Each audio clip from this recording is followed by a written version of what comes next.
Thank you, Rajesh. It's a wonderful opportunity given to share all the beautiful points which we are all aware, of course, but because of our fast pace of life, I think many times we don't concentrate on the time because of our fast pace of life for certain intricate, very minute, but very significant things in our day-to-day life, which we are going to share today. And again, it's just like remembering back all the old things to get the full benefits in our fast pace of life and to make it more peaceful and blissful and happier with contentment. Anyway, once again, a very good morning from me here from India to everyone there, and a very good evening for you all there. And we begin today with, as Mr. Rajesh had rightly explained, the topic on spiritual and the scientific basis of our day-to-day small activities. We just take a note of that with taking a few examples and trying to go into detail about that and the scientific basis of that, and what is the significance and what benefits we do get from that, and why that principles or discipline was made in olden days and why we follow that, and also the spiritual basis of that which is mentioned in the text, and what is the connection between both and how to understand that, because it's very important to understand the scientific and the spiritual aspect together so that we get to know why we are after all doing all those things in a day-to-day basis, and why not we just shift to a different methodology. So just to get a basis of that, we go through certain day-to-day activities here. First of all, I would like to remind everyone, of course, people who have attended the first session of the chakra healing would already be knowing it, but for the others also, whoever is into this, I just wanted to bring in one saying from the old popular Sanskrit text, which says, Sharira Madhyam Kalu Dharma Sadhanam. I again repeat, Sharira Madhyam Kalu Dharma Sadhanam. Meaning, Shariram, that is the body, that is the Kaya, which is called in Sanskrit Shariram, and the synonym for that is Kaya, is Adhyam. Adhyam means the first priority, the first priority basis. Shariram Adhyam Khalu Dharma Sadhanam. Dharma Sadhanam means the spiritual thing, the thing for Dharma, the thing to do Dharma. And what is the first thing to do Dharma? The Shariram. So unless the body is there, the priority is the body, which is the vehicle to run your dharma. The vehicle to run your dharma there means, in the modern pretext, we can take it as in the scientific way rather than putting it in a modern pretext. In a scientific way, we can interpret that as Shariram is the most important thing for all the day-to-day basis of doing activities. When activity has to be done, you cannot just be a soul and do an activity. You should have the body to run the show. You should have the body to run an activity. So that is where it was mentioned both in the scientific and the spiritual way, quoting that Sharira Madhyam Kalu Dharma Sadhanam. Now coming to the spiritual way of putting it in a simple way, if you have to meditate, if you have to do a tapas, if you have to do a japam, you require a body. You cannot just be an Atma and do it. Right? You have to sit in a place, or you have to stand in a place, or whatever it is in the physical world to do a tapas or a japa, right? So spiritual way also, in a simple way, the beginning of this saying, we can take it both in the scientific and spiritual way, how they explain. And why Shariram? Because as I had said, the activity is from the Shariram. Atma, of course, thinks it from inside. And for this together to happen, as we know, we have the five senses in our human body, right? The five senses, which are the Indriyas. The five senses, the word for that in Sanskrit is Indriyas. And what are the five senses? We have already seen that, and everyone knows also commonly the five senses which we have. Again, I repeat, the eyes, the nose, the ears, then you have the tongue for taste, and the skin, which is the feeler. So the eyes, that is the chakshu mentioned in Sanskrit, the nose, the grana, nasika, grana. Grana means the smell, eyes for chakshu, the vision. Then you have the tongue, jihva, for the taste, rasana. Then you have the skin, which is the twak in Sanskrit, which is mentioned as twak. That is why you call skin diseases as twak roga in Sanskrit. Then you have the fifth indriya, which I mentioned right now. So all the 5 indriyas mentioned, that is the eyes, the ears, of course, karna, for hearing. So these are the 5 indriyas which we all commonly know. The indriyas or the human senses, that is the sensory parts of the organs, are this which I mentioned, and the activities of them which I mentioned right now, that namely the smell, the vision, the taste, the feel, and also the hearing. So all these 5 senses which we use every day, and these things work involuntarily in our human body, medically speaking, scientific basis.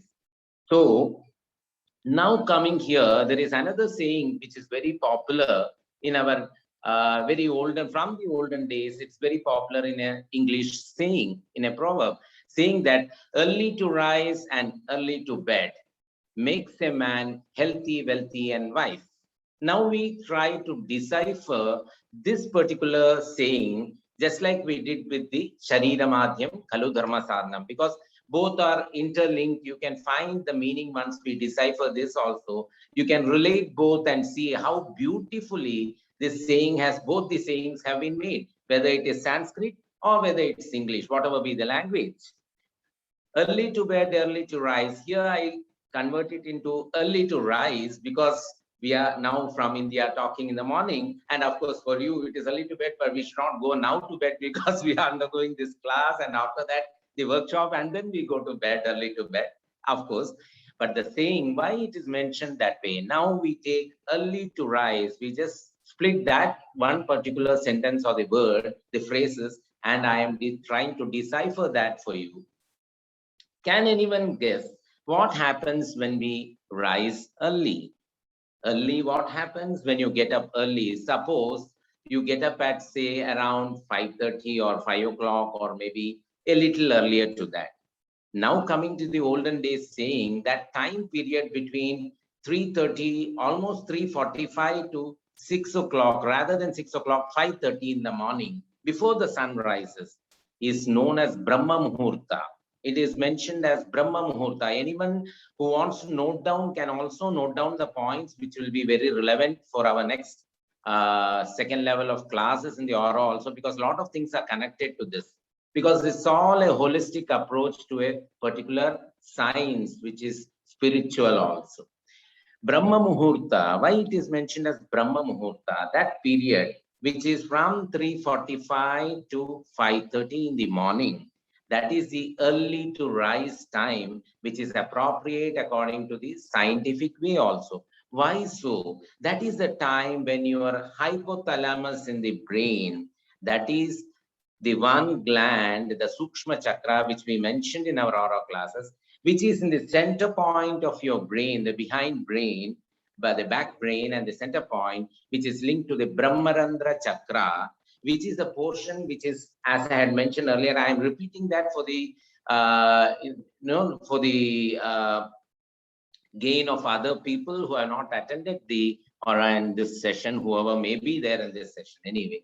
So the Brahmarandra chakra, that is the opening in the cranium and the skull, in between that, a small opening for every one of us, which is a space, which is the space in the human body where there is a gap, which lets air inside Brahmarandra chakra. And that is where you have all these Kapalbhati practices. Anyway, I'll go to that tomorrow.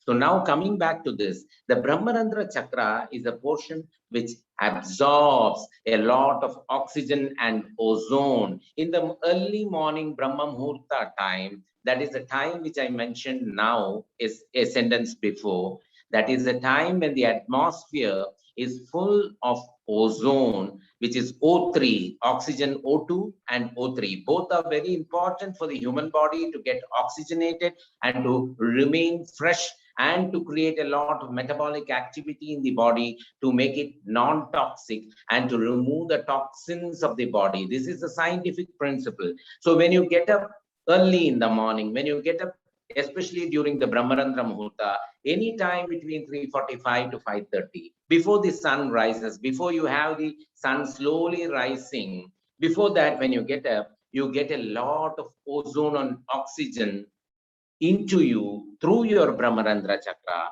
and also through your nasal path, that is your nose, that is the grana, and the smell which you smell, it will be, everyone would be able to recollect if many a days when you have got up so early, you can recollect how fresh you feel when you get up early in the morning and you feel the smell, you hear the chirping of the birds, beautiful birds and the chirping which happens in the early morning, where you again use your next indriya, that is listening to the beautiful chirping by your karnas, that is the ears, which work, and these two indriyas together work. Not only these two, the other indriyas too. When you get up early, imbibe and get your ozone and oxygen into you, then you go to the next level, hearing the chirping of birds also. Your ears get activated, your nose gets activated, your nasal path, when it gets activated, it enters inside, your lungs get oxygenated, your body gets oxygenated. When your ears hear the chirping of birds, your inner ear, the middle ear, all this get activated. Your ears become more fresher, it gets activated, activity and metabolism starts in your body. Then comes, when this oxygen and your body gets oxygenated, your toxins are made to go out. That is how your bowel movements and everything get corrected. Your stomach gets activated, your enzymatic activity gets activated, and your lactase activity in your body gets activated, your liver gets activated. So all this activation process happens in your body to give you, make you more healthy. That is the first point, early to rise and healthy. Early to rise equal to the synonym is healthy. It makes you healthy. Now, when you are using this indriyas, that is the ears, I said. Then I mentioned about the Brahmarandra. Then I mentioned regarding the second indriya, that is the ears plus your smell, grana. That is your smell, nose and the ears. Now coming to, you view the sky. When you get up so early, you view the sky, which is very blue and silent before the sun rises.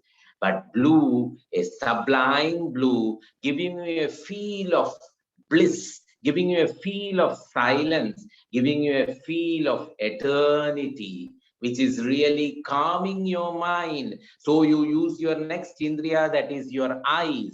The eyes, which are the chakshu. So you have already used three organs, three senses of your body, three indriyas, which really get activated and your body gets activated, because the indriyas are the things, the organs and the senses which push all these factors from the outside atmosphere inside your body to process in the manas and to reach your buddhi, and the buddhi reaches to the atma, where it again becomes spiritual also, apart from the health aspect.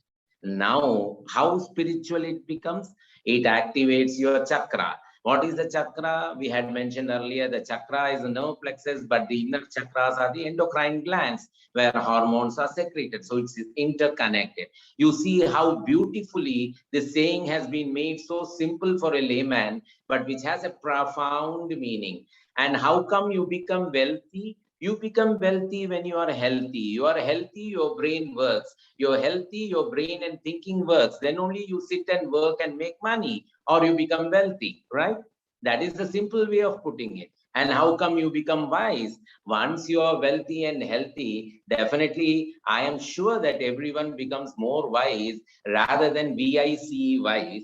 That also happens with many people. Anyway, that's a different story. As a joke, I was saying this, don't mistake me for that. So this is how the saying is made, which is earlier made in Sanskrit saying as Sharira Madhyam Khalu Dharma Sadhanam. Shariram, that is the body, the kaya, is very important. Enhance it. make it more healthy, make it more sublime, make it more clear, make it more a medium to receive all the positive, where you end up both scientific and spiritually healthy. You reach a totality as a human being with bliss and happiness to fulfill your goals in the Laukika world, and also that is the materialistic world, and also the spiritual world, in a simple way together, rather than just imagining or doing something which will be more of a toil and more of a struggle. You can do it in a simple way. This is what is mentioned, and this is a simple thing which happens in the first activity of the day, that is early to rise. The same way, the last activity of the day, early to bed. Why early to bed? When you go early to bed, you have your liver activity and everything which removes the toxins from your body to happen in a nice way, especially when you are in bed. It is like Shavasana, which is mentioned in yoga, where all your activity, physical activity, you are putting to a stop and relaxing, but your involuntary action in your body, which is a scientific action, which is like the heartbeat, the digestion, all this respiration, all these things happen without your control, in the sense it is automatically happening, which is the mission of the body, which is happening because of your indriyas, which pump in all the information inside, giving the signals to the brain, and your brain and the motor nervous system involuntarily acts to that. The eye reflexes, everything, for example, right? Now, coming to the next activity of the day, which is very important. The next activity. What is the next activity? The next activity is brushing. Brushing of your tooth. When you get up, have this view, all your indriyas are activated, then you go to brush your teeth normally, right? What is brushing? Why it is done? Why should we do the brushing?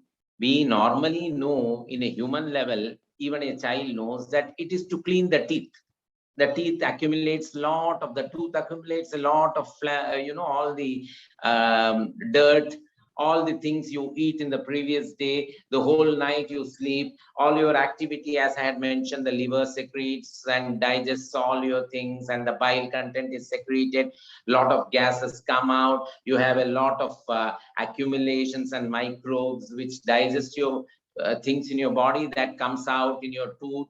Lot of accumulations happen, even food particles stay back a little bit. All this gives you a lot of, because human body is an activity zone, it's a biological activity which gives out lot of toxins and dirt and everything. So you would like to, and apart from that, in an aesthetic point of view, everyone wishes to have, as you see in this slide, I am really so fascinated by seeing this, and I am sure many of you would be fascinated when you see the advertisements in the TV, where they show you the Colgate advertisement or whatever, the toothpaste, and the beautiful sparkling white tooth and teeth of actresses or actors or whatever, so sparkling, and you all feel, I am sure, inside your heart, though maybe none of us will reveal it out, everyone feels that we should have tooth like that, which is very white and sparkling and so nice to look, and which doesn't smell dirt, right? So, of course, tooth definitely smells dirt because of the toxins and dirt which accumulates every day, or in the night process when the metabolism happens. In the morning, the body lets it out, and that is why we have to brush. Now, what is the scientific principle behind this, apart from these toxins and other things which is generally mentioned, apart from this beauty which is generally mentioned? You have the tooth, everyone knows scientifically that there are a lot of blood capillaries attached to that, and lot of nerve roots attached to that, because it is in the mouth. And you have, this is a beautiful portion of your body, in a human body, where you have a full setting of this tooth attached with lot of blood vessels, with the gums which is attached, which this tooth is attached to, and you have the roots of the tooth which have blood capillaries and nerve roots which get attached. There is a lot of peripheral nerve roots which get attached to it. So it's an important part in your body. And your Vishuddhi chakra, which we mentioned in the throat, also functions where your vocal cord and other things are there. Unless you have the tooth and things in the right place, you can see people how they stammer and how they are not able to speak properly, right? So this is a very important portion of your body. Just like the tongue, the tooth also is very important equally. Danta Shuddhi. That is why it is mentioned in Sanskrit in olden days as Danta Shuddhi. Danta. Danta is the term used for tooth in Sanskrit. Danta Shuddhi. Why Danta Shuddhi? Now, I have to mention here something else which I missed out a sentence before. Bhumi Rapo Analo Anilo Nabaha. Please note this. Bhumi Rapo Analo Anilo Nabaha. Bhumi is the earth. Everyone knows that. Apo. Apo means water. Apaha is water in Sanskrit. Anilo Analo. Fire and wind. Nabaha. Nabaha is Akasha, sky. The 5 elements, the 5 tattvas of the world. And these 5 tattvas have always been linked to the 5 senses of the human body. In that way, why I'm saying this sentence here, there is a significance. We were talking about Danta Shuddhi. Danta is there in the mouth. Inside your mouth cavity is the tooth. And you have the tongue, Jihva. And all this is attached down to your Vishuddhi chakra, having the thyroid, parathyroid, larynx, vocal cord, all these important portions for your communication of a person. Where you have the deities like Kali in our scriptures mentioned, where you are seeing the Jihva. In Sanskrit, it is Jihva, the tongue, which is very important, directly attached inside to your larynx, thorax, and also the thyroid and parathyroid chakras, Vishuddhi chakras, which secrete the thyroxine hormones, which are very important for the growth of a person. And that is what is depicted by certain deities in our scriptures, which is given as a visual media for the human being to understand. It is a scientific way put in a spiritual way to make us understand rather than just do the japa and forget it.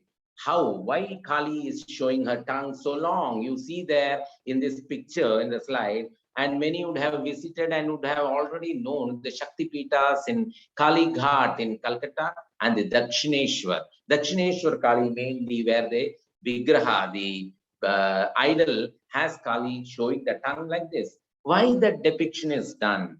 It is shown to indicate to you how important the Jihva is and how important it is to keep that neat and clean and have a tongue cleaning every day to keep the microbes away, and at the same time the organ which is very important to be kept clean, where communication and the skills of communication is to be learned, and how important it is to have communications in the right way, where once you, there is a saying, once you spell out words, it is difficult to take back. You hit a person, you can say, you can get a pardon, you can come out. But once you hurt a person with words, it becomes very difficult for the human mind to take it out and come out of it, right?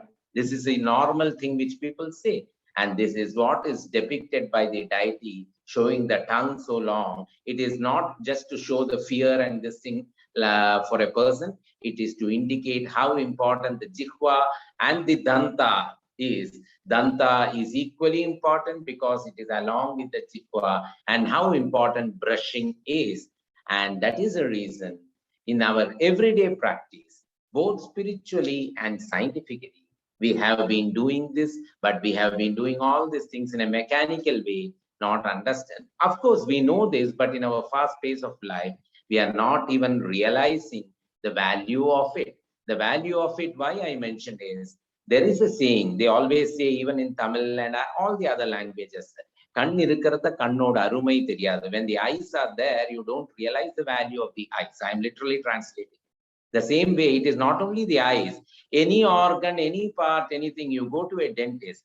I will here quote a small example. Maybe it may seem to be a joke, but it was a truth. I had a lot of dental problems, for your information. And I had gone to the dental doctor here to do the root canals and everything, and to place a cap and all those things, which they do, the crown and all. Once I went there and all this process was done, and when I was walking back home, that is when, before this workshop and all, we planned it. It is very significant here to quote this because that time this workshop was not planned, but then I'm just relating how significant it is because it has a relative term which is seen here. Because when I was walking back, I was just thinking how important. Now I realize the value of the natural tooth which the Almighty had given, and I didn't care for it. And how even ignoring a small thing according to the human mind, it is not a small thing, it is a big thing. We have to care and be alert for each and everything. This is an indication the Almighty is giving. And that is the reason in olden days, people used to say, brush the teeth properly, brush it 2-3 times, keep it clean, and all the other things. And in olden days, they used to brush it with neem sticks, which used to be an antiseptic. Of course, down the line with science and improvements, we have found easier methods and more easier, and imbibing the neem and all into the paste. We make it in a modern way and we do it. But then how far we use it properly? We are supposed to brush at least thrice a day, in the morning, in the afternoon, after food and things, because if anyone has a nap in the afternoon, after that actually, and then in the night, so that your toxins are removed, and clean your tongue also, which becomes the jihva, which is very important. And that is why Saraswati, they indicate goddess Saraswati is in the tongue. Why they mentioned it spiritually in such a way, religiously in such a way? Because that is when you will give importance to it. All the spiritual things were scientific actually, and they just made it into spiritual or religious way to create a so-called discipline, so that you follow it with fear. It was not for fear but for discipline. If you put it just in a scientific way in those days, it was difficult for people to imbibe. But nowadays, science going to such an extent, I think each one of us can easily implement and realize this when we get more of, the more of concern and more of consciousness to properly follow it. That is why this is being said, though every one of us knows this in a simple way. Now, going to the next thing. Now here, when you brush, there is one more thing which I have to tell you here. The first one, when I said we were using all the indriyas, right? When you brush, there the first one I didn't mention about the feel. When you brush, you feel because you touch the skins, right? Twak, inside twak, you touch the inside twak, the gums and everything, the tooth. So that indriya is activated. So here, with the second activity of the day, the fourth indriya is also activated. Now we go to the next activity. Coming to the next activity of the day. Now in this slide, you can see a lot of relishing fruits and food items which are seen here, nuts and other things, food, nuts, spices, ginger, everything, which seem to be very relishing, which keeps water coming in your mouth, right? Now I am coming to something very important just before this, a second before explaining this slide. After brushing, we go for bathing, right? We go for bath. We go for cleansing our body. We go for cleaning our body with soap or liquid soap or whatever it is. And then we perfume ourselves or whatever. So to make our body smell good, to make our body feel fresh, to make our body feel good. Why do we do that? That is again the feel. That is again the feel of the skin. That is the feel of the skin, means the twak, the indriya, the biggest indriya in our body, the twak is used, because this indriya is all through our body, covering our inner organs, right? The skin, the twak. This indriya is being brushed and cleaned and kept neat. Why do we do that? When you brush and clean and this thing, the entire skin, the skin is porous. The human skin is porous according to science. When the porous skin is cleaned, all the cleansing happens inside because the pores get unclogged. You know it scientifically, it gets unclogged. All the clogging, the toxins, the dead skin is removed. This is a scientific basis. What is the spiritual basis for it? The spiritual basis is similar. The spiritual basis, when you rub, when you clean, when for cleaning you rub your portions of your skin, when you rub your portions, all your blood vessels scientifically get more circulated. More circulation happens, then your chakras get activated. The spiritual energy flows faster. When you brush, your spiritual energy flows faster. And here, when the brushing is done, especially when you do it from I hope everyone is able to see in the screen when I am showing the hands or whatever for an example. When you brush it from below to the above portion, that is like this, upward, not downward, upward. When you do it upward, they say it is scientifically very good. I hope everyone knows this, but I am just repeating again. When you brush your skin, when you take bath, when you brush it from below to the upper portions in any part of the body, it really gives you a lot of correction. It improves the circulation better. It activates your spiritual chakras better. It also clears the dead skin faster. It also prevents sagging scientifically. It makes you more younger. The wrinkle formation is lesser. These are the scientific principles along with the spiritual principles where you get spiritual chakras activated. That is why this bathing is seen in a spiritual way. It is shown and depicted by all our deities in any temple or any worship place, where all the, especially the temples where they show you lot of, abhishekams which are done. Why these abhishekams are done? It's a symbolic representation of how important bathing is for your chakras to get activated from the Kundalini to the Sahasrara, for you to become more active and more precise and more intellectual and more spiritually bound with the materialistic success also. This is what was depicted by the temples showing the Abhishekam with regard to the bathing process of a human being. Now, after bathing, we come to certain next small things. Before we go for that, before this slide, one more thing where to be mentioned.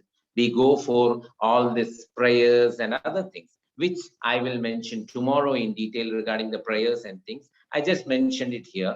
Now coming to the next activity, which is shown in this slide, that is the various foods. When we come to food, food is Rasana Shakti.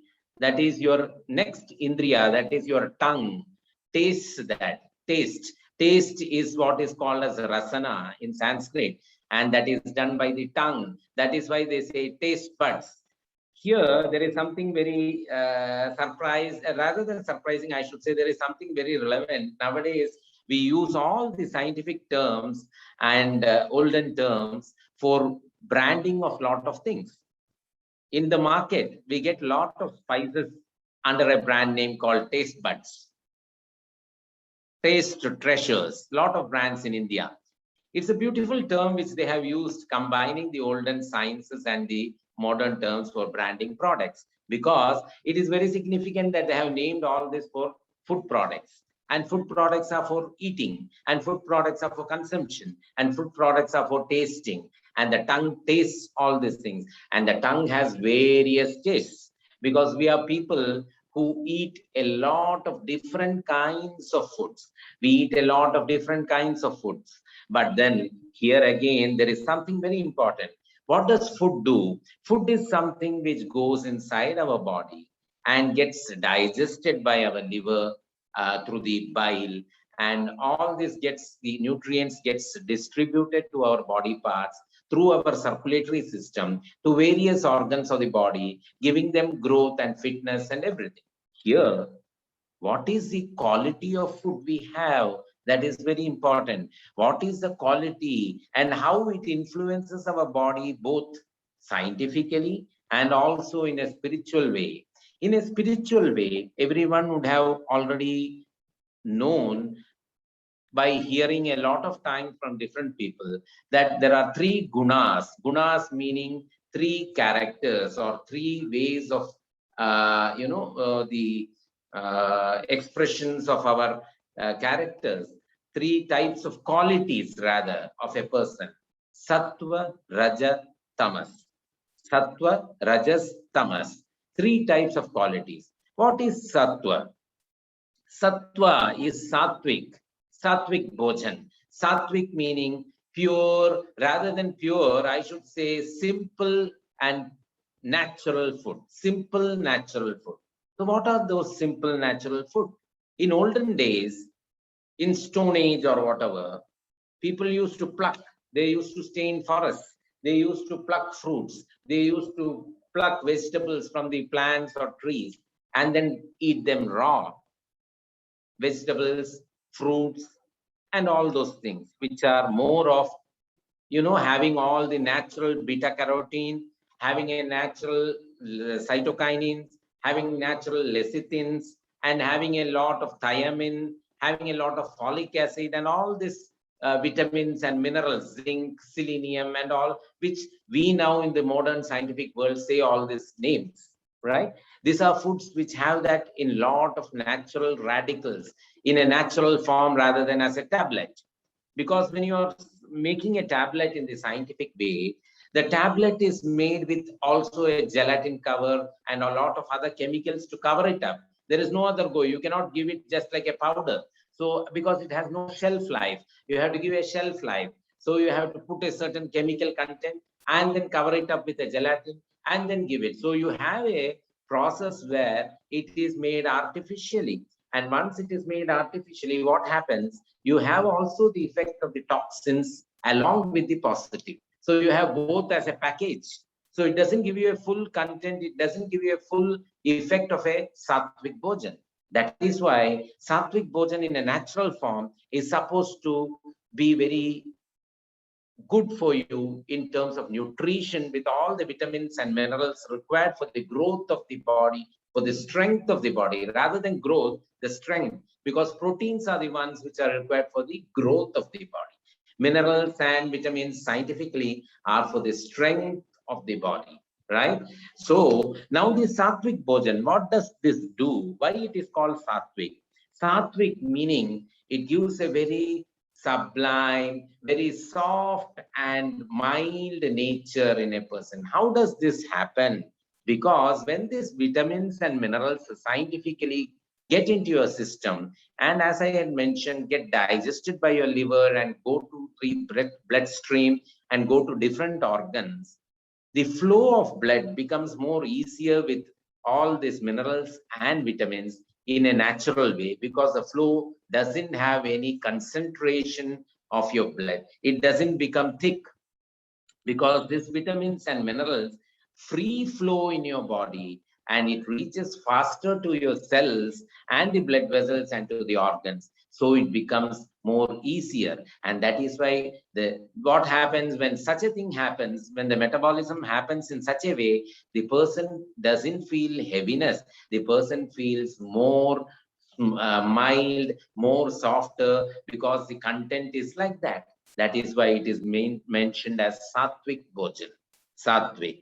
And that is why this habit was followed by most of our rishis and saints in olden days, where they had Sattvic Bhojan, which made them more pious, rather than using the word pious, I should say made them more concentrate, gave them more concentration to do meditation and all, because that heaviness of the body was not there. When you're, as I had mentioned in our earlier workshop also, when the Manipura chakra, that is your stomach is heavy, and when your stomach is very overfilled, and when your stomach is uncomfortable with lot of heavy food and all different types of foods, it becomes difficult to even concentrate in a meeting. It becomes difficult even to talk to somebody, right, in a normal day-to-day process.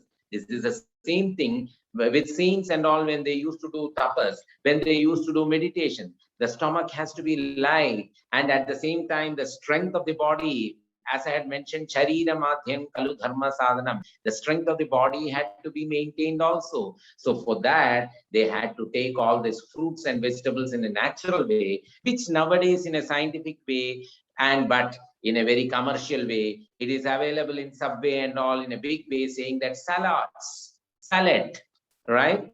Which we can easily make in the house rather than buying for so pricey prices outside. So it depends on how we use it. These are simple things which were there from the olden days and in the scientific way, but put in a spiritual package. It is just like saying the old wine in the new bottle. It's a jugglery of words which was used. It was spiritual, but it was scientific also. Now, coming to the Rajas and Tamas. What are these foods? Rajas and Tamas are a little bit stronger foods like the meat, the the frozen foods, not only the meat, the frozen foods, even the sattvic food, when it is frozen, then the quality is lost. The content is changed, because when you are freezing something, the fridge or refrigerator, of course, nowadays there was no other go, we are using it, but at least keep it outside for some time. After taking it out, then eat it. Otherwise, even the sattvic food, what happens is the freezer has freon gases, neon and freon, which are the rare gases. Chemistry people would be knowing that, which is not good. It is only refrigerating. It's an artificial way of keeping it intact and fresh, but which releases these gases, which have a coverage over all these foods, and which really is not good. So you are supposed to keep it out, wash it, and then after some time eat it, so that at least the remaining content of goodness is there with you, even with a sattvic food. Okay. But nowadays, of course, we cannot forego the refrigerator because we buy in multitude. There is a availability crisis sometimes. So alternative method of using is we can do it this way. Now coming to the tamasic, rajasic and tamasic food, which are meats and other things, and also caffeine, and then you have all this energy drinks, then you have this Coca-Cola and all those things, whatever, without any brands. I'm just quoting the general content without any hurting for anyone. So now, and then of course, smoking and all those things, which what happens doing all these things? Smoking, everyone is aware, it really has nicotine, which is a chemical. For example, I'm just quoting one example. It gets into your lungs, it affects your thymus gland, the chakra, which is the Anahatabja chakra, which is the lymphatic system, the thymus gland, which we mentioned, in between the lungs, and the lungs get affected. When the lungs get affected, the entire system gets affected, because the entire oxygen in your body is gone. Entire oxygenation is reduced. You tend to have a lot of problems. You tend to end up even in TB. You tend to end up in a lot of lung problems. You tend to have heart problems. This is just one example, which makes you very uncomfortable, irritated a personality, depressed a personality. Depression is what is tamasic quality, and irritation is a rajasic quality. Both are combined, because tamasic and rajasic qualities interlap with each other very fast. There is a very thin line between them. Most of the asuras which were mentioned in our legends and scriptures and Puranas, all were having tamasic qualities because of their nature of their food habits. This is what happened. And when this tamasic and rajasic food is taken more, what happens? It leads you to a lot of sluggishness of the body, because the body metabolism is increased. The body heaviness is increased. The body machinery is made to work double fold. It is like overtime doing in a corporate. Overtime working makes you tired, right? The same way the body gets tired, your kidneys get more pressure to excrete out. Your liver gets more pressure to work out, lot of toxins released. So it takes a lot of, and that is the reason, even with these gunas, in olden days, what they used to say, eat little whatever is required, whatever food you eat little in different paces of the day. Split the food. Even for a diabetic, for example, nowadays doctors say, why they say scientifically, eat 5 times the same quantity what you are eating for 3 times. Split it up. What happens when you split up? You take different quantities in different times in a limited way, and your body functioning, the machinery is able to function much in a relaxed way, so that your sattvic quality comes out. This is another way of putting it in a scientific and spiritual way in the modern terms. This is a principle actually behind it. And how this was depicted in olden days in the different deities' way. Sattvic food was depicted by the various saints in different religions. Yes? Anyone? Somebody asking some question? I heard some sound. No, Shukmar sir, somebody was not on mute. So you please proceed. Okay.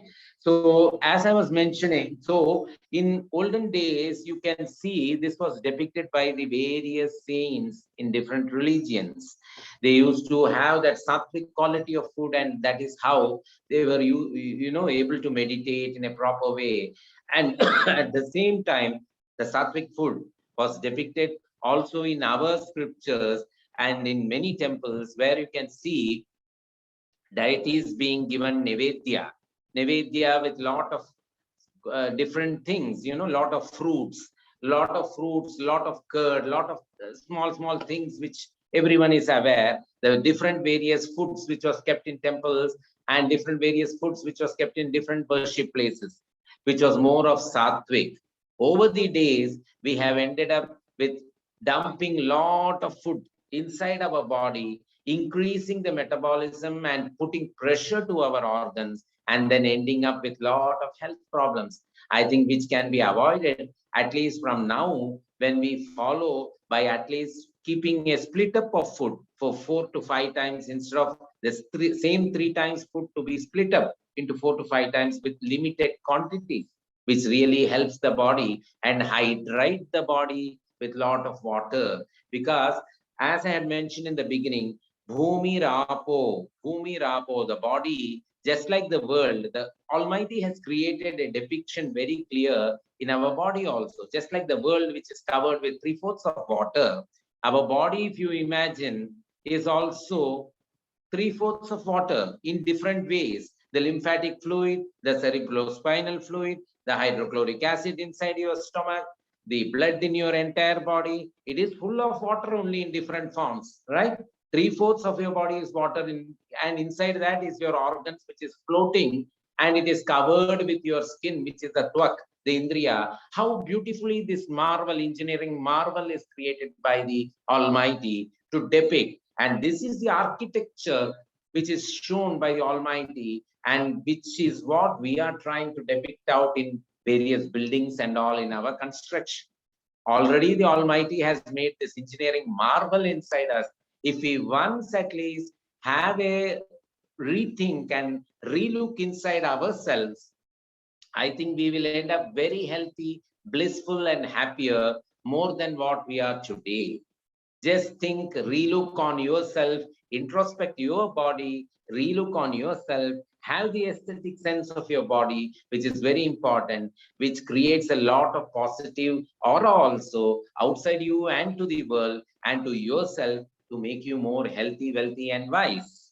Now, coming to all this tamasic bhojan, which is mentioned here, you can see in the slide, which I explained sometime before now. And also regarding the Nevedyas kept for different worship places, which the deities are offered. Why it was offered? It was only a symbolic representation, a spiritual representation of what the human being should do in his food habits. That was the only thing which was depicted. In olden days, these were methods which were shown using the worship places so that people follow it better. Here, I would like to quote one more small example. Many people, especially in the Sri Vaishnava Parampara, would have, that is people who worship Vishnu, Narayana, would be knowing that they use something called Panakam, which is given as a Nevedya to Narasimha most of the time. What is Panakam? Just a simple example, just to quote the scientific principle between the spiritual principle which they used. They used to say, keep it to Narasimha and Narasimha will bless you. It is a very good Nevedya for Narasimha to please him, to please the deity. What was the scientific principle behind the spiritual basis? It was actually nothing else, but Panakam is a solution of jaggery in water with a little bit of ilaichi, that is cardamom, and dry ginger powder, that is soon they say in Hindi. And some people add a little bit of lime, that is lemon juice also to that. What does this mean? This is a scientific way of giving you a lot of iron content in your body, which is the jaggery for people who have lack of iron, and also gingerin in ginger, that is dry ginger powder, which actually increases your adrenaline to a required level where you become more active and brisk. And also gingerin gives you calcium, which strengthens the bone. Ginger is for that. And you are given elaichi, that is the cardamom in it, which is actually a ecosprin compound, just like you are given aspirin, ecosprin for a heart patient and a normal patient who has less circulation of blood circulation increases because cardamom is a blood thinner. Then you have lemon. Lemon is again for citric acid and ascorbic acid, which increases immunity and vitamin C in your body. All these were scientific principles put in a very nice spiritual way of quoting a deity and putting it. That is how they brought the discipline in olden days. It was one and the same. It was a scientific basis if you analyze it in a deep way, right? Now we go to the next thing, the activity, which is very important. We go for the exercises, breathing exercises, yoga, and all these things. Yoga nowadays has gone to such a high level, especially I think in more than India, it has now become a major thing in America rather than India, because you would have heard of Sadhguru doing a lot of workshops there in America, which I have heard, though I have not attended.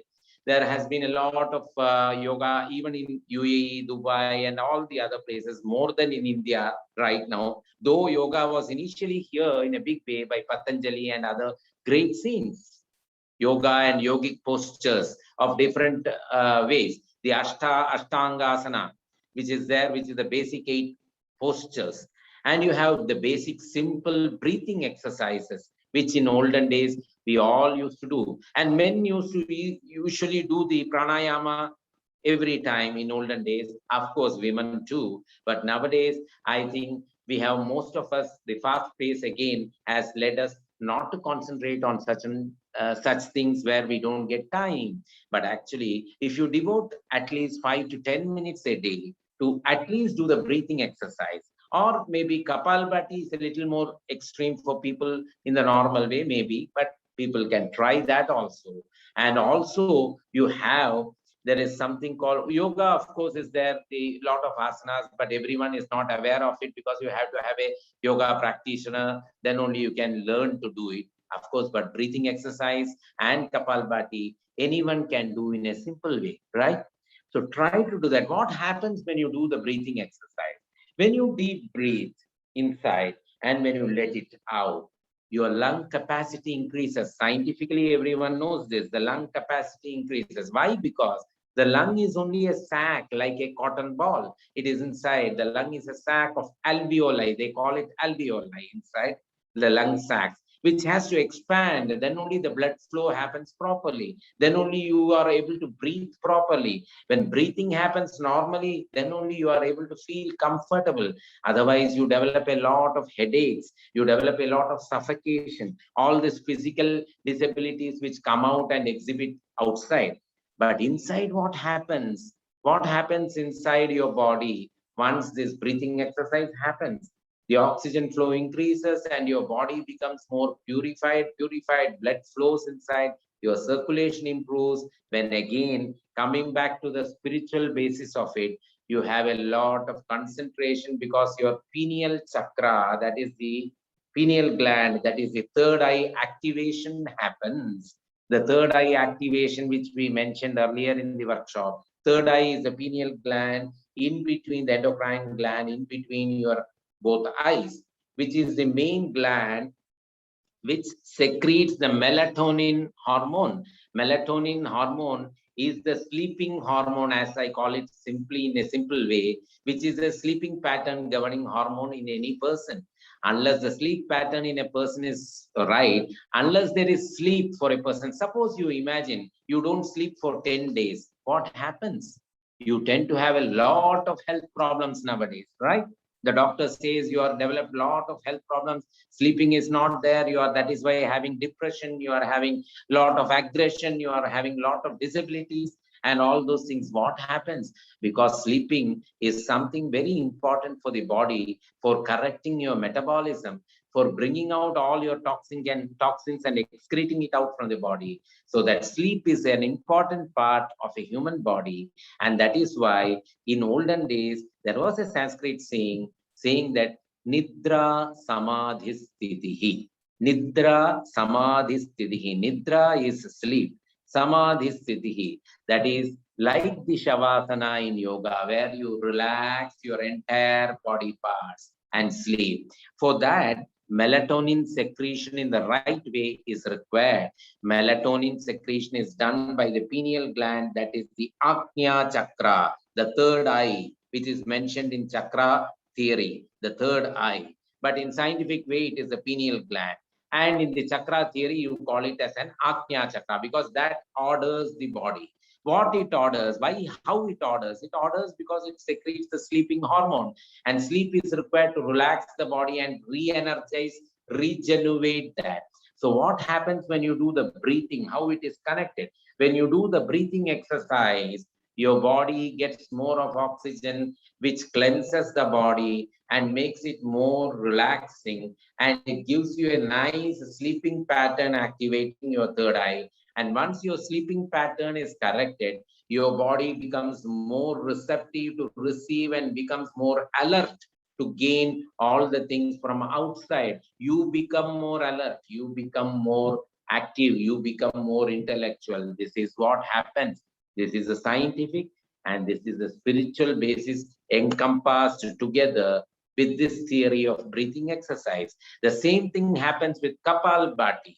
When you do Kapalbhati, I think many of you are aware of Kapalbhati, right? Anyway, I'm just mentioning, when you do Kapalbhati, and then your stomach goes inside and out also along with that, what happens? Your stomach going inside and out, your stomach activity, your muscular activity in the stomach, all this get activated, and your stomach weight in the normal human level, layman's language, we can say your weight comes down, you become more slim, you become more shaped and all those things. But at the same time, what is the inner principle? Scientifically, your enzymatic activity in the stomach increases, your metabolism gets equilibrated, your digestion process becomes more clear, your intestines, your duodenum, your esophagus, your gallbladder, your liver, your pancreas, all these so-called organs, whatever you name it inside the stomach, all get activated and regulated in the right way, so that your metabolism is equilibrated and your body becomes more non-toxic and more pure and more active and more healthy. And in an indirect way, spiritually, what happens? Your Manipura chakra, that is the solar plexus chakra of the body, the main chakra, becomes more stronger. Your stomach becomes more stronger. When the stomach is contented, what happens? The mind becomes contented. It's all connected spiritually and scientifically. This is what is seen. And that is when you are able to sit in a place for hours together, talk in a place for hours together, concentrate in a place for hours together, and feel happy and blissful rather than getting any agitation, right?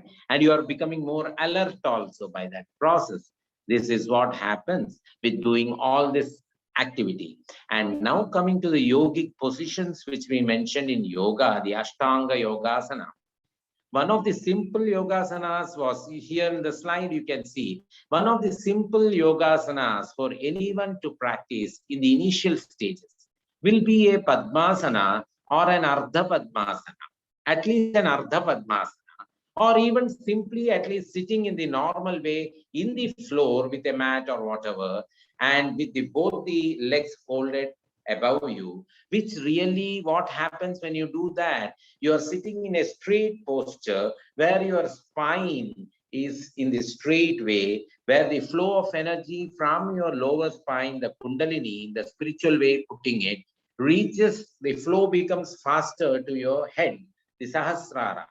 And scientifically, now I am terming it in a very simple scientific way. What happens?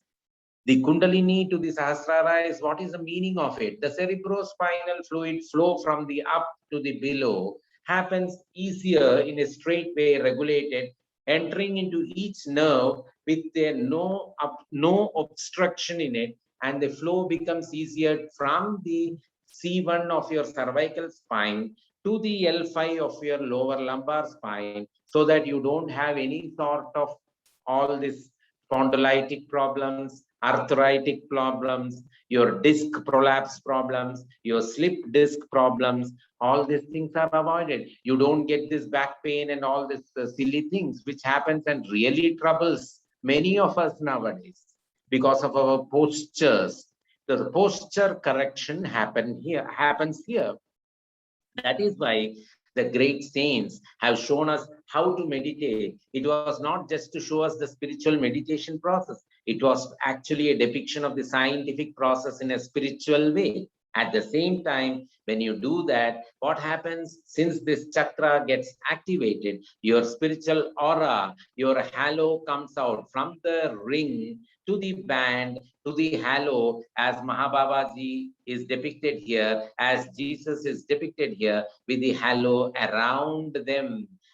Buddha, Jesus, Babaji, Prophet Muhammad, all of them had this because of their energies coming out of it, because of the way they practiced it in a scientific, spiritual way. It was a spiritual depiction of a scientific thing, which was seen. When it becomes sublime, the body becomes sublime. And why Ardha Padmasana?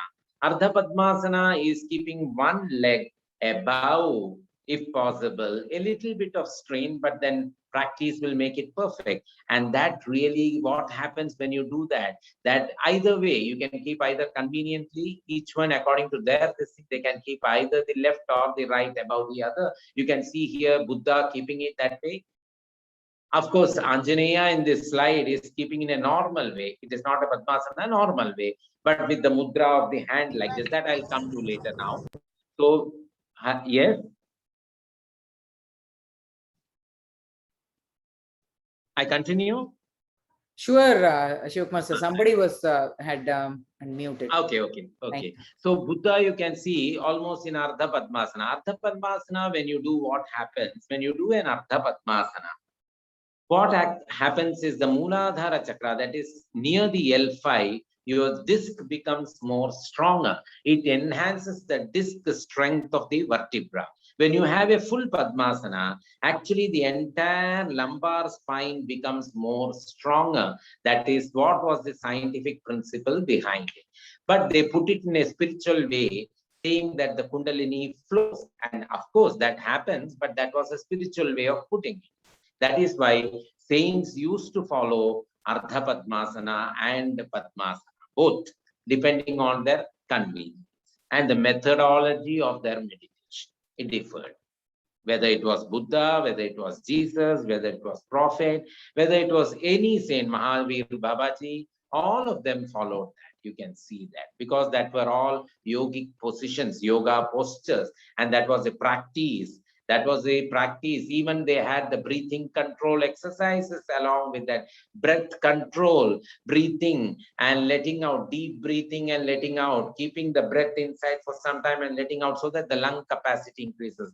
They used to do that where their cerebrum and cerebellum, the Sahasrara was working enormously and tremendous energy where they could influence so many people to come to the right path of life and enjoy life in a blissful, happier way of life. That's what they achieved and they made people understand. I think we have to relook on all these things in a simple way day to day and try to practice so that we at least become more happier and more achieving and more healthy, wealthy and wise.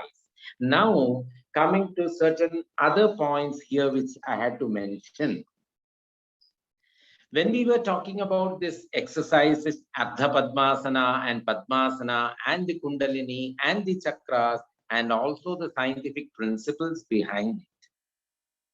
Here, there is a connection between our eating and again the breathing both together. That I think you can guess in a simple way. When the stomach is very heavy, It is very difficult to do a Padmasana or an Ardha Padmasana, or even sitting down like this, and for a few minutes also, it becomes very difficult. For keeping the lumbar spine straight, it becomes very difficult when you are very heavily loaded with food, right?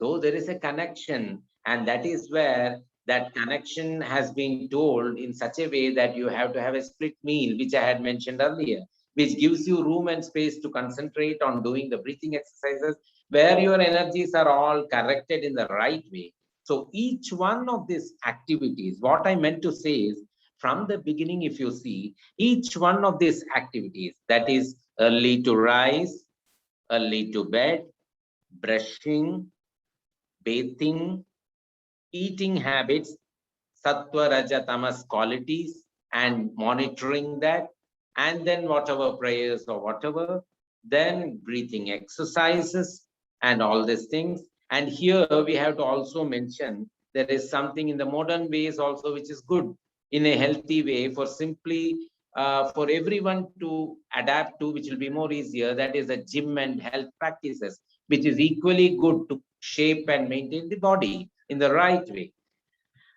Gym and things which are done in the fitness industry, which is a major industry nowadays. So this aspect also, and also the sleeping postures and things which we'll discuss tomorrow. All these practices step by step is very important in a day-to-day basis as a process to make us more healthier, stronger, wealthier, and wiser, and spiritually and scientifically encompassed holistic personality in the modern days. To achieve, we are here to achieve. There is a saying in Hindi. I don't know how many of you are aware of Hindi language, but still I am using that. I'll just put it in English, literally translating after saying this. They say, जिंदगी झेलने के लिए नहीं, जीने के लिए है. That is, Zindagi means life. Life is not just to endure, it is to live life, not to just endure and suffer, right? So to live life, all these activities, as we had mentioned, again enlisting them, early to rise, brushing, bathing, food and eating habits, breathing exercises and other health practices, prayers, chanting and methodologies, sleeping patterns and postures. Each one of these activities, step by step, we have to concentrate a little time every day, not just doing it mechanically, realize the value of it, as I had mentioned in a jovial way in the beginning regarding my tooth. The same way, realize the value of everything and do it when you will really feel the beauty inside yourself, when you will feel confident of yourself, when you will feel more stronger of yourself, where you will be able to exhibit out also to the society, and where you will be able to achieve in your own fields and create a positive aura around you, where people around you also try to understand you, and you will see a lot of change.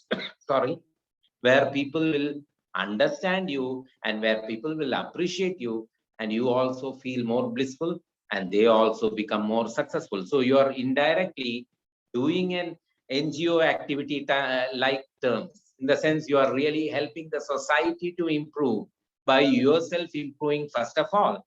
That is why sorry, there is a saying in olden days, they say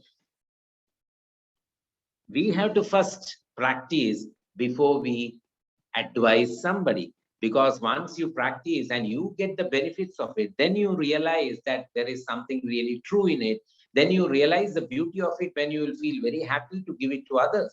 That is how it happens. And that is why today, all thanks to Radhika ji and Rajesh ji for organizing this, where we could really analyze these things in a simple and a scientific and spiritual way to give it to you to understand and realize the value of it. Now here in that earlier slide, we saw Hanumanji. I would like Radhika ji to again depict that slide. Yes. Here you can see he's sitting in a normal posture, not an Ardha Padmasana or a Padmasana, but with his straight posture, with his hands like this. Everyone can see that.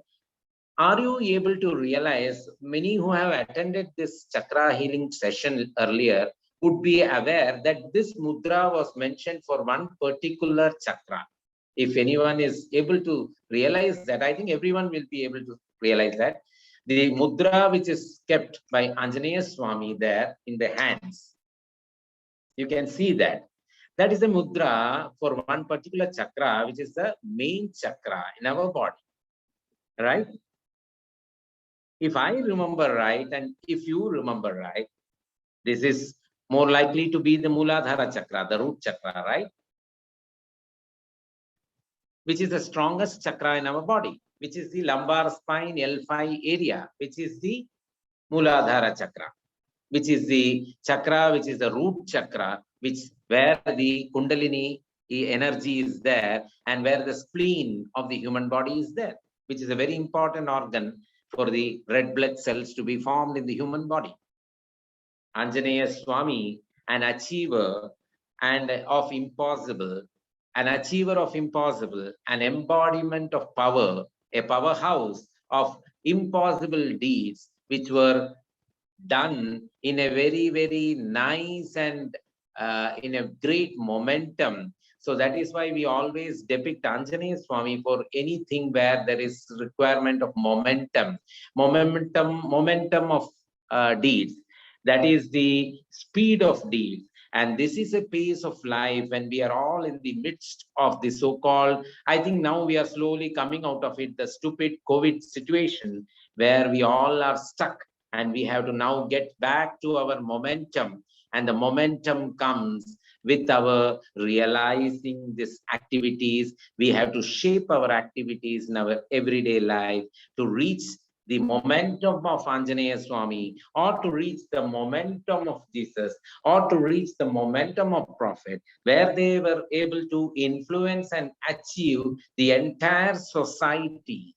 Why not we achieve for ourselves at least by doing all these activities and realize we are doing the activities? Not that I'm saying that nobody is doing it, because it's a day-to-day activity. Everyone is mechanically doing it, but realizing the value of it and doing it gives you more strength, makes you more realize, you become conscious, and your body becomes more conscious to that. Then you imbibe, it really gives the effect. That is how they used to say, Marundu Aranjinde, that is knowing the value, knowing the medicine and the content. If you take a medicine, it has more value. You may take, it will give you the value, it will give you the result. But if you know it, your body will react more faster. That is a human psychology, as you call it. Or you can say it is a human mind, and human mind is very strong. You know that the mind waves are more stronger and faster than the light waves, which science says. That is how science itself says. Anyway, these are the things which are important, simple things which I wanted to share with all of you. And I would now request everyone to interact, because it's an interactive session. Initially, I just wanted to share so that, you know, I give all the points which were there, and then you come back with more details. And here you can see one more slide before I ask you to interact. The lamps which Radhika ji showed in the slides, the lamps which were shown here, you can see the lamps. We have the practice which we are going to discuss tomorrow in detail regarding the prayers and the sleeping patterns and all, which are the next activities in a day-to-day basis for each one of us. I'm just quoting here a simple example of that. Here you can see the lamps and the candles and all, which we use for our prayers, the methodologies of prayers. Each one has a different methodology, whether it's a candle or whether it's a lamp. Ultimately, you see it is light, right? Light, Deepa Jyoti. They say Jyoti. Jyoti means light, light showering. The live light in our everyday's life is the sun. We rise in the morning to see the sunrise. As I had mentioned in the first slide here, where we say early to rise, and I said you hear the chirping of birds, all the indriyas are used, you see the silent sky, you see the blue serene sky, and you get the smell of the natural air, you smell and imbibe the oxygen inside, intake the oxygen and ozone inside. All these things happen. After that, when you cross the Brahma Muhurta and you get slowly the twilight and the sun rising, You see the sunrise. Many of us take a lot of holidays to go to different places in India and other places to see the sunrise. Kanyakumari, for example. Why? You can see the sunrise from your place. Sunrise everywhere is so beautiful. But how far we do see nowadays the sunrise? We get up so late, or even if we get up early, we don't have time even to enjoy the sunlight. And that is how we kill our day. Why don't we spend a few minutes seeing the sunrise? Sun being the natural jyoti, the natural glow, and the energy giver for the entire world, which the science in itself says, not only the spiritual aspect. Spiritual aspect, many would have heard a lot of things. Aditya Hridaya Stotram, the sun god being appreciated from you ages around. It has been appreciated and prayed to from Ikshvaku Vamsha, or even before that in Krita Yuga. The Lord Sun has been praised, and even in every religion it has been praised, saying that they are the symbols of the Almighty, which you can see live in this world, right?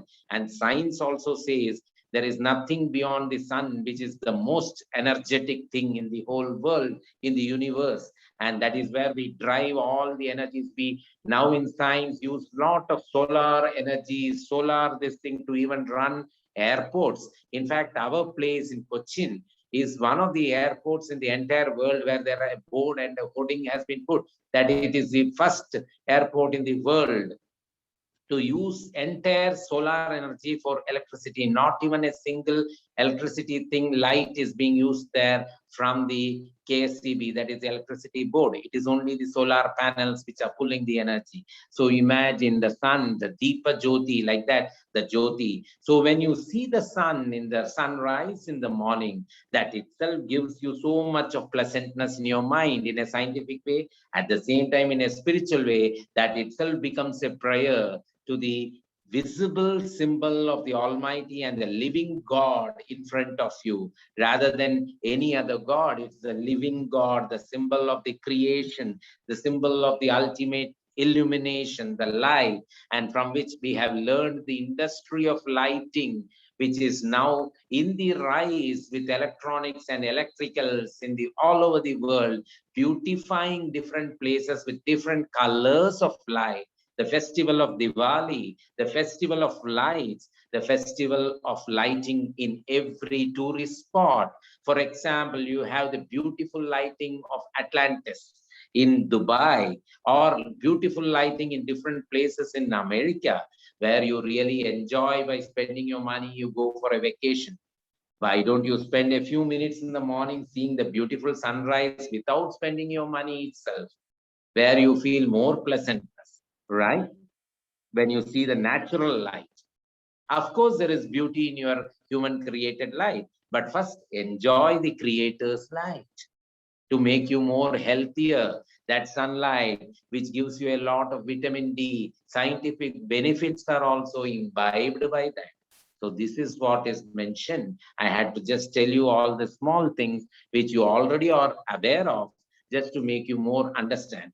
Now here, I would now come to a final small thing to be told, which is known as, I don't know whether you are aware of it, but just wanted to mention.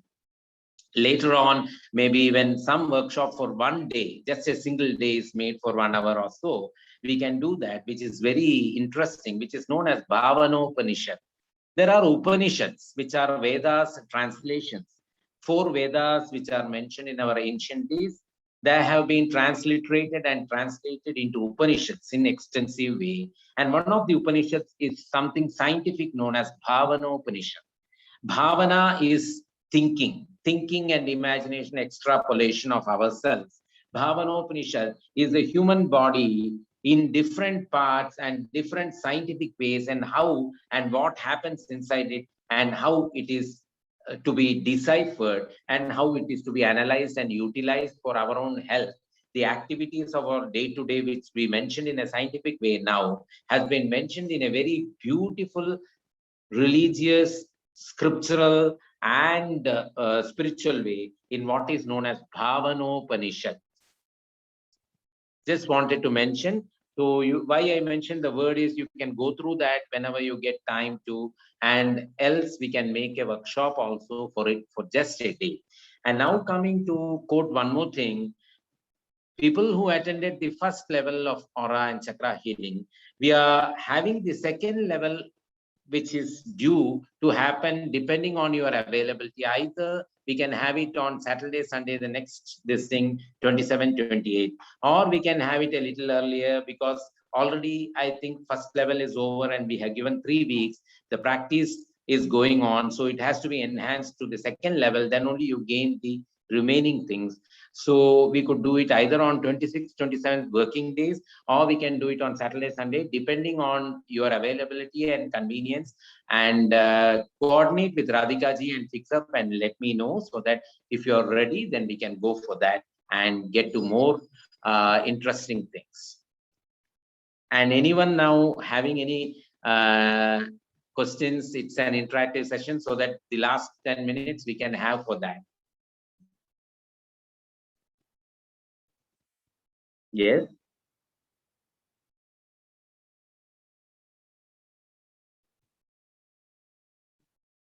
Please participate, and it would be interesting.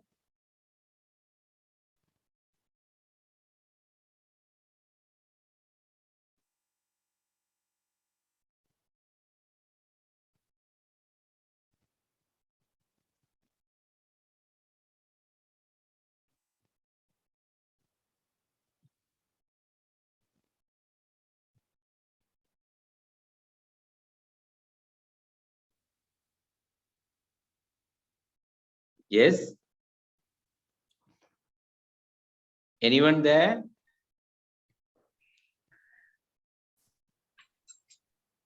Hello, Shiv Kumar sir. Nenu Kumari nandi. Namaskaram, namaskaram. Tell me. So ఇవన్నీ చూస్తుంటే ఇది అంటే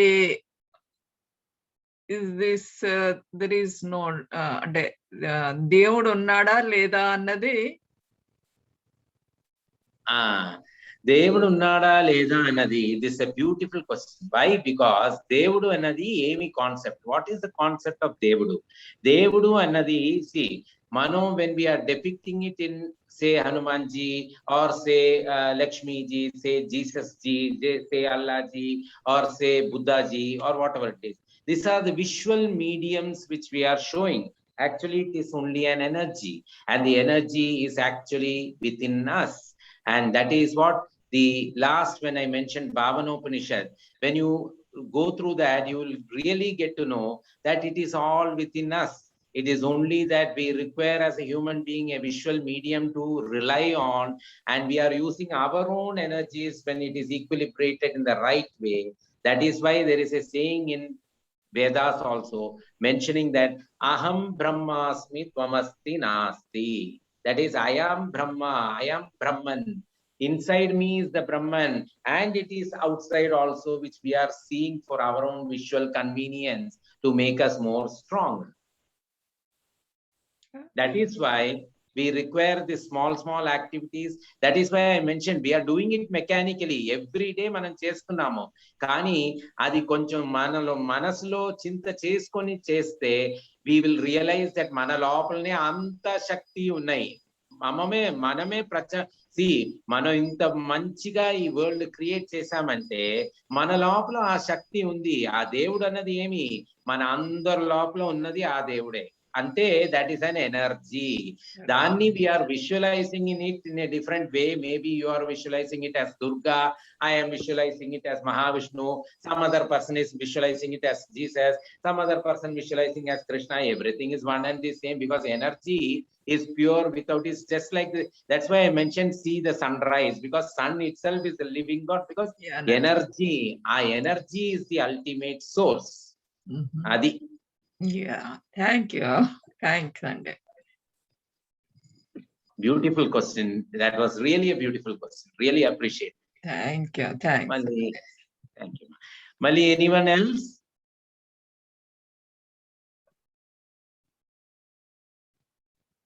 Yes, ma?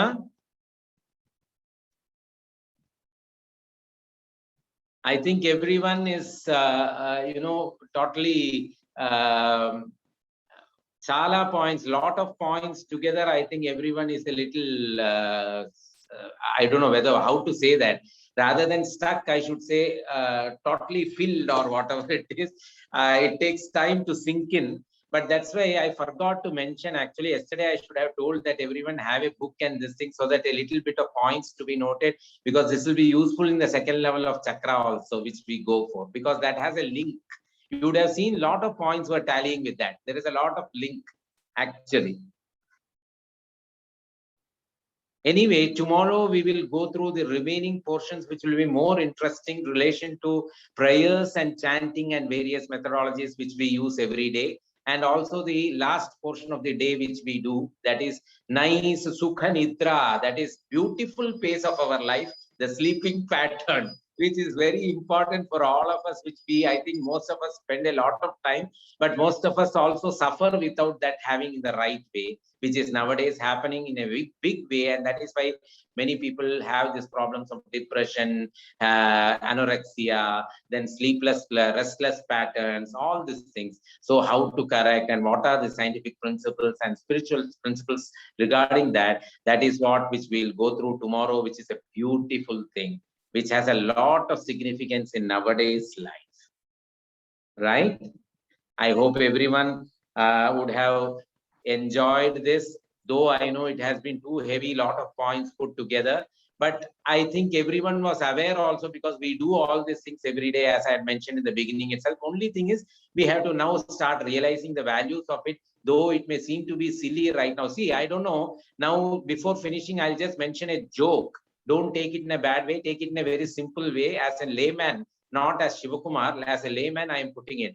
I don't know whether you people have the habit of watching movies, because I do everything. I watch spiritual things also. I watch movies also, just to get an idea.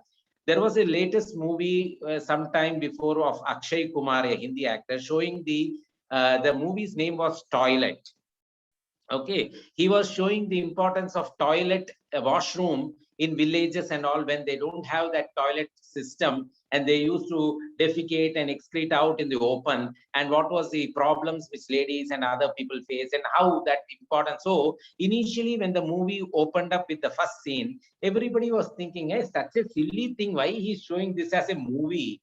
And then, but when the movie was shown in full, then people started realizing such a small thing, itna value, such a big value is there in life. That means it's not a small thing. There is a significance for each and every small thing in life.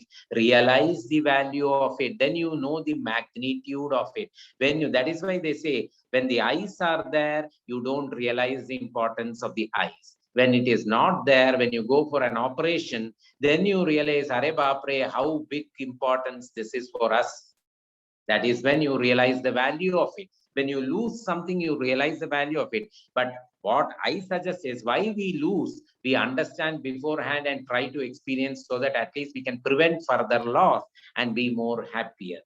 And see you all tomorrow with a good yet another session by your participation, without which it is impossible. So let us all meet up, and also whoever is interested can go for the second level of the chakra healing, coordinating with Radhika ji, of course, for the dates and thing, because then only I will also know the dates and the timings, which are a little different from your timings here and there. So I have to be informed prior, so that I come on the right time, you know. Thank you. Thank you, everyone there. sir. Thank you so much.